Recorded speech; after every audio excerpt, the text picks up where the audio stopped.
السلام علیکم ناظرین کرام، جناب کے لیے ایک نیا ویلاگ لے کر حاضر خدمت ہیں، اور آج ایک دفعہ پھر ٹورانٹو سے سینئر صحافی جناب رضا سید صاحب ہمارے ساتھ موجود ہیں۔ آج ہم بات کریں گے پاکستان کی سیاست کے حوالے سے۔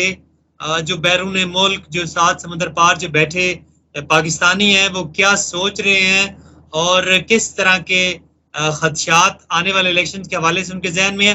السلام علیکم رضا سید صاحب۔ وعلیکم السلام جناب، کیا حال ہیں آپ کے؟ ٹھیک جی ہیں سر، میں آپ ویلکم کرتا ہوں۔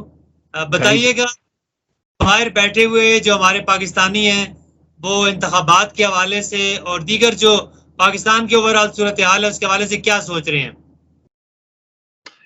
سر، کینیڈا میں جو ہمارے پاکستانی لوگ مقیم ہیں وہ تو جو تبصرے ظاہر ہے آپ کے وہاں پہ اینکر بیٹھے ہوئے کرتے ہیں یا جو وہاں کی گراؤنڈ ریئلٹیز ہیں انہیں دیکھ کے مطلب ہے وہ تو صحیح بات ہے، نا امیدی کا شکار ہے۔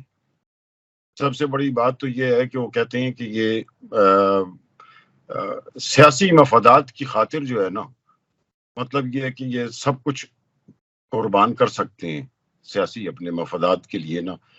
اور اب آگے انہیں، اور سب سے بڑا ان کا ایک شکوہ یہ ہے کہ جس ملک کو ہم اربوں ڈالر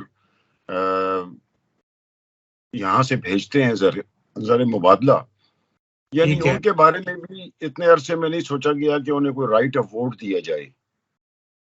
ٹھیک ہے، اور دوسری بات یہ ہے کہ وہ یہ کہتے ہیں کہ وہ اس پہ بھی کوئی توجہ نہیں دی جا رہی کہ بھائی جب جنرلی بات ہوتی ہے تو کہتے ہیں کہ جی پاکستان میں تو خود مختاری اداروں کو ہے ہی نہیں۔ وہاں تو سیاستدان جب آتا ہے سیاست میں اپنی جیت میں بیٹھتا ہے، اس کے بعد اس ادارے کو وہ ہائی جیک کر لیتا ہے اور اسے اپنی مرضی سے چلاتا ہے۔ یعنی نہ تو قانون کی کوئی بالادستی ہے، نہ آئین کی کوئی جسے کہتے ہیں کہ اس کے اوپر عمل درآمد ہو رہا ہے۔ بظاہر مطلب مایوس ہیں، لیکن وہ کیونکہ اب ظاہر سی بات ہے ہیں دیار غیر میں، تو وہ اب اس میں کچھ کر نہیں سکتے اس سلسلے کے اندر کہ کیا ہے۔ لیکن آمدہ جو انتخابات ہیں ان کے حوالے سے وہ کتنے پر امید ہیں؟ وہ کیا سمجھتے ہیں کہ انتخابات ان کو ہوتے نظر آ رہے ہیں یا اس کے حوالے سے بھی خدشات ہیں ان کے ذہن میں؟ وہی میں نے بتایا نا کہ اس کے حوالے سے خدشات ہیں، اور وہ خدشات ظاہر ہے وہ یہاں بیٹھ کر اپنے میڈیا کو جب دیکھتے ہیں، ان کے جب ٹاک سنتے ہیں آپس میں پولیٹیکل فگرز کی، تو وہ کہتے ہیں کہ یہ اس کے کوئی نتائج نہیں نکل رہے۔ اصل میں کوئی نتائج نکلے نا کسی چیز کے، اصل مسئلہ تو تب حل ہوگا، آپ کسی بحران سے تب نکل سکیں گے کہ اس کے کسی آپ نتائج نکالنے کی طرف جائیں۔ تو اب اس کی بڑی وجہ آپ کیا سمجھتے ہیں؟ چونکہ وہ لوگ ایسے ممالک کے اندر ہیں جہاں پر سسٹم کام کرتے ہیں، جہاں پر ڈیموکریسی کام کرتی ہے، یہ اس کی بڑی وجہ ہے یا کوئی اور وجہ ہو سکتی ہے؟ جی، اس کی بڑی وجہ یہ ہے، آپ دیکھیں نا جس ملک میں آیا ہوا ہوں کینیڈا کے اندر، تو یہاں پہ ایک سسٹم ہے، اس سسٹم کے تحت سارے کام ہو رہے ہیں۔ ان کو جو ادارے ہیں ان کو اختیارات دیے ہوئے ہیں۔ اگر قانون جسٹن ٹروڈو کے لیے جو یہاں کا وزیر اعظم کوئی ہے تو وہی قانون میرے لیے بھی ہے۔ سینئر سٹیزن کی یہاں پہ وہ رسپیکٹ ہے۔ اس کے علاوہ پیڈیسٹل جو جسے آپ کہتے ہیں پیدل چلنے والوں کی، وہ ان کی رسپیکٹ ہے۔ تو ہم لوگوں نے تو کبھی اس طرف سوچا ہی نہیں نا کہ بھائی ہم اپنی قوم کو کچھ بتائیں اور قوم کو نہ بتائیں، یا بہرحال وہ تو ان کا یہ کہنا ہے کہ جی یہ تو اندھیرے میں رکھا ہوا ہے انہوں نے ہمیں، اور وہاں کے انہیں گورنمنٹ کو یہ اندازہ شاید ہو سکتا ہے نہیں ہے، اور عام لوگوں کو بھی اندازہ نہیں ہے۔ مجھے یہاں رہ کے یہ اندازہ ہوا ہے کہ آپ یہ سمجھے کہ یہاں کے لوگ جس قدر محنت کر رہے ہیں اس کا آپ تصور نہیں کر سکتے۔ صبح جا کر اور رات کو واپس آنا، سوشل ایکٹیویٹیز ان کی تقریباً ختم ہوئی ہوتی ہیں۔ 2 دن انہیں میں نے بتایا تھا ملتے ہیں، ان 2 دن میں وہ اپنے گھروں کے کام مطلب کر لیتے ہیں، جو بھی گھر کے اندر خود کام کرنے ہوتے ہیں۔ تو ایک تو یہ کہ کلچر بڑا ڈیفرنٹ ہے، اور اس کلچر کو پاکستان کے اندر لانا جو ہے نا، میں یہ سمجھتا ہوں کہ وہ تو پاسبل ہے ہی نہیں. یہاں والے لوگ کہتے ہیں کہ جی کوئی پتہ نہیں, الیکشن کرائیں تب بھی جھگڑے کے چانسز ہیں, نہ کرائیں تب بھی جھگڑے کے چانسز ہیں. آج تک الیکشن کمیشن سے یہ ڈیسائیڈ ہی نہیں ہو سکا کہ انٹرا پارٹی الیکشن کرانے تھے انہیں. آخر ٹائم اتنا سارا تھا تو انہیں کرا دینا تھا. تو اس پہ ذرا تھوڑے سے لوگ مطمئن ہیں کہ یہ جو موجودہ وزیر اعظم آئے ہیں اور انہوں نے ابھی سعودیہ کا دورہ کیا ہے اور 20 سے 25 ارب ڈالر کے جو ایم او یو سائن کیے ہیں ڈفرینٹ اس کے اوپر, آپ کے پروجیکٹس کے اوپر, تو وہ تو یہ دعا کرتے ہیں کہ اللہ تعالیٰ ہمارے ملک کو محفوظ بھی رکھے اور اس کی جو معیشت ہے وہ بہتری کی طرف جائے. اور یہ لیکن اب مسئلہ یہ ہے, یہ سب کچھ کر رہے ہیں سر سیاستدانوں. سیاست میں انٹرا پارٹی الیکشن یا پارٹیز کے اندر ایک ڈیموکریسی ہونا, نئے لوگوں کو چانس ملنا, یہ بہت اہم چیز ہے. کیونکہ پاکستان میں ایک المیہ رہا ہے کہ جو پریزیڈنٹ یا جو پارٹی کا سپریمو بن جائے پھر وہ تاحیات رہتا ہے. میں سمجھتا ہوں کہ جماعت اسلامی ان کا رجحان جو ہے مذہب کی طرف ہے اور ووٹ بینک وہ اس طرح نہیں حاصل کر سکے, لیکن ان کی پارٹی کے اندر یہ چیز خوشائند ہے کہ وہاں پر جماعت اسلامی کا جو لیڈر ہے وہ چینج ہو رہا ہوتا ہے اور پارٹی کے اندر ہر آنے والے کو موقع مل رہا ہوتا ہے. لیکن پاکستان کی میجر پارٹیز ہیں جن میں اگر نواز شریف صاحب ہیں تو پھر تاحیات نواز شریف صاحب ہی ہیں, اگر زرداری صاحب ہیں تو پھر تاحیات زرداری صاحب ہی ہیں. تو اس کو کیسے دیکھتے ہیں وہاں پر بیٹھے ہوئے لوگ؟ دیکھیں جی, اس کو بیٹھے ہوئے لوگ, اس میں کوئی شک نہیں, جس پارٹی کا آپ نے ذکر کیا ہے جماعت اسلامی کا, بڑی آرگنائز پارٹی ہے. اور جسے کہتے ہیں نا کہ جو بات آپ نے کی ہے کہ وہ جو اپنے الیکشن کراتے ہیں اپنے پریزیڈنٹ ہونے کے یا جس کے بھی, وہ کراتے ہیں آرگنائز پارٹی کے. لیکن بات کیا ہے کہ ہماری اتفاق سے جو ہے نا اس پارٹی نے, اکثر میں ان سے سوالات کیا کرتا تھا, میں ان سے کہتا تھا کہ جی آپ کی پارٹی صرف اسٹیج کی حد تک آ کر کیوں لوگوں کو بتاتی ہے کہ ناانصافی ہو رہی ہے, بدعنوانی ہو رہی ہے, کرپشن ہو رہی ہے, یہ ہو رہی ہے.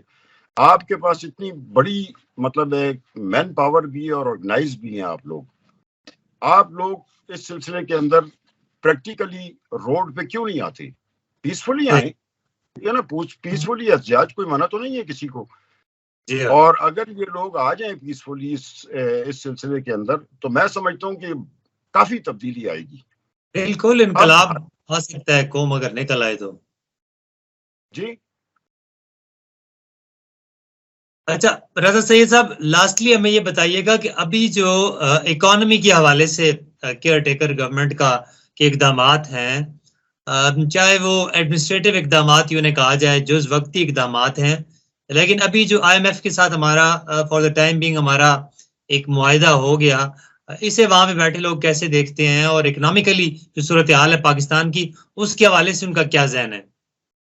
دیکھیں یہاں پہ جو اکنامیکلی پوزیشن اب آپ کی جو ہے, میں نے آپ کو بھی ایک مثال دی تھی کہ اپنا کاکڑ صاحب نے دورے کیے ہیں اور ابھی بھی وہ دورے کر رہے ہیں اس سلسلے کے اندر کہ زیادہ سے زیادہ جو ہے نا ہم کنوینس کریں لوگوں کو, کیونکہ ہم پہ سے خود بھی ہمارے ملک پہ سے ٹرسٹ اٹھ گیا ہے نا آئی ایم ایف کا, کہ ہم کہتے کیا ہیں اور کرتے کیا ہیں.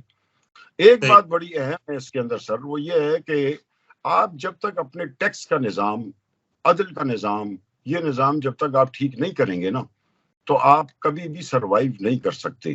مطلب یہ میری ذاتی سوچ ہے, ہو سکتا ہے غلط بھی ہو, لیکن دنیا میں جہاں بھی ترقی ہوئی ہیں نا, ان لوگوں نے اپنے عدل کے نظام کو, انہوں نے اپنے اسٹیبلشمنٹ کے نظام کو, انہوں نے اپنے باقی دیگر نظاموں کو ان پر چھوڑ دیا ہے کہ یعنی وہ خود مختار ہیں وہ.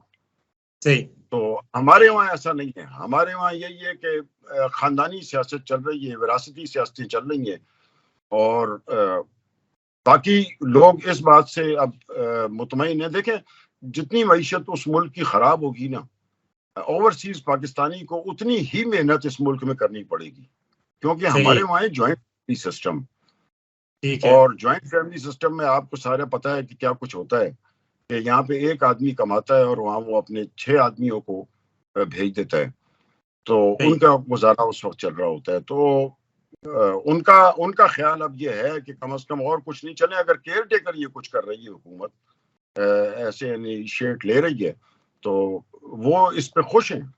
اچھی بات ہے کہ آپ کی اسٹاک ایکسچینج، خیر اسٹاک ایکسچینج کے بارے میں تو میں کہوں گا کہ وہ تو ایک الگ سبجیکٹ ہے، وہ تو اس کا میں نہیں سمجھتا. میں تو یہ سمجھتا ہوں کہ ہاں وہ میری نظر کے اندر وہ گیملنگ ہے. مطلب یہ ہے کہ اس کے جو ہے نا وہ الگ ایک مافیا آپ اسے لفظ میں کہہ لیں. ایسا ہی ہے بالکل. پوائنٹس آپ لے جائے جب ایڈمنسٹریٹو کام کر کے. لاسٹ ٹائم آپ نے دیکھا ڈالر کو پچھلی گورنمنٹ پی ڈی ایم کی جو گورنمنٹ تھی انہوں نے وہ دعوے کرتے رہے کہ گروتھ ریٹ جو ہے وہ انکریز ہو رہا ہے، لیکن حالیہ آپ اخبارات اٹھا کے دیکھیں تو پاکستان بیورو آف اسٹیٹسٹکس کا کہنا ہے کہ جو پی ڈی ایم گورنمنٹ تھی اس کے دوران جو گروتھ ریٹ تھا وہ نیگیٹو رہا. تو یہ اور پھر آج کا جو فیصلہ ہے جو ایون فیلڈ میں نواز شریف صاحب کو ایکویٹ کیا گیا، وہ انہیں کلین چٹ ملی ہے اسلام آباد ہائی کورٹ سے اور عدالتوں سے، اس کو کیسے دیکھا جا رہا ہے؟ آخر میں اس حوالے سے بتائیے گا. دیکھیں یہ تو ایک اگر آپ کسی چھوٹے بچے سے بھی بات کریں گے نا تو اس کے بھی یہی الفاظ ہوں گے کہ جی بڑی عجیب صورتحال ہے کہ ایک آدمی کنوکٹڈ بھی ہے، وانٹڈ بھی ہے، اور لیکن حکومت نے اسے وہاں پہ آزاد چھوڑا ہوا ہے. اور دوسری پارٹیوں کے حوالے سے بات کریں تو ان کی پروجیکشن کی جا رہی ہے. تو لوگ اس چیز کو بہرحال اچھا نہیں سمجھ رہے، یہاں کے لوگ کم از کم یہ چیز اچھی نہیں سمجھ رہے. وہ کہتے ہیں کہ یہ تو بڑا دوہرا معیار ہے نا. ٹھیک ہے، یعنی جسے کہتے ہیں نا کہ لوگوں کو بیوقوف بنانے کے لیے ہو رہا ہے. اور یہ لوگ سمجھتے ہیں، کیوں نہیں سمجھتے؟ سب لوگ سمجھتے ہیں. اب لوگوں کو اویئرنیس آ گئی ہے، اور خاص کر یہ جو آپ کے میڈیا کو اتنا بوسٹ ملا ہے اور اتنا